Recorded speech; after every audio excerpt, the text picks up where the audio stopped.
Is cutting sugar down worth it? Absolutely. It might actually be the most important thing you do for your health. If there's a lot of sugar in your diet, you're going to feel better. It's going to change your relationship to foods. You'll pick different foods. You'll make different decisions and choices. And cutting sugar down is a gateway to other good habits. All of a sudden, because you can appreciate natural foods, you may choose a salad versus pasta at a restaurant. And you might end up sleeping better. And you realize that, okay, things are working out. So you're going to start doing more of those things. So this is how I think sugar actually ends up snowballing into other good habits. And if we are to treat many diseases at the root cause, including autoimmunity and MS, we have to go upstream. We have to keep asking, well, why? Why is this happening? You know, and so cutting sugar out is one of those root causes that actually can really change the way your immune system functions. And then I want to talk about autoimmunity and MS. Are they reversible? So I want to make the distinction that we can't cure autoimmunity and we can't cure MS. We are all stuck with, you know, this diagnosis for the remainder of our days here. However, it is very much possible to heal autoimmunity and to heal MS. And by healing, what I mean is you bring the body back towards a more balanced state where there's an opportunity for repair and restoration and regeneration rather than constantly fueling the flames of inflammation. So I think of the immune system as a gradient or a spectrum. You can be right over here on the very cool, well-regulated side where the immune system's following all the rules. It knows what to attack, like bacteria and fungi and other microorganisms. And it also knows what to leave alone, like our own tissues and the foods we eat. That's a well-regulated immune system that follows the rules.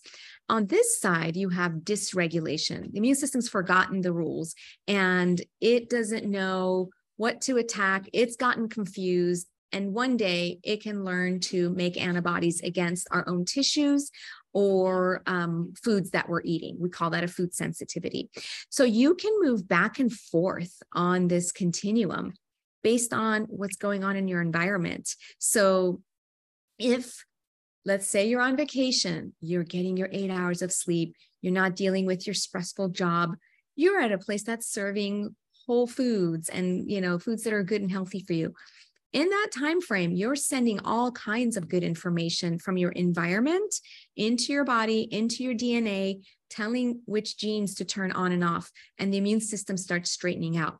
And then on the other side, where you could be very stressed out, not sleeping, eating a lot of artificial foods, the immune system can move towards that greater dysregulation. And so this is when you might have a relapse or notice a progression of your symptoms. We know that we can move back and forth on this gradient because we have good days and bad days. So autoimmunity isn't a switch where it's either on or off. I think of it as a gradient. Okay, so how should you get started? You can say, I'm going to cut down sugar this year. It's a good start, but it's not specific enough. And I bet that you won't succeed. If you really, truly want to succeed, you have to be more regimented about it and to really clearly think through what it is that you're actually going to do to make this happen, right? So in our program, we write a lot of SMART goals.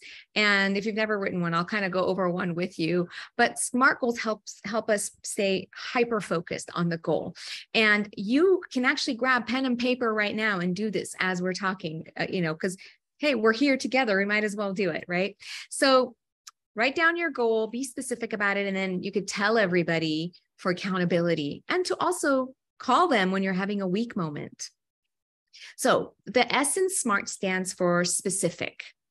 What is it that is going to be accomplished, right? And what steps will you take? Okay. How are you actually going to cut out sugar? The M in SMART is for measurable.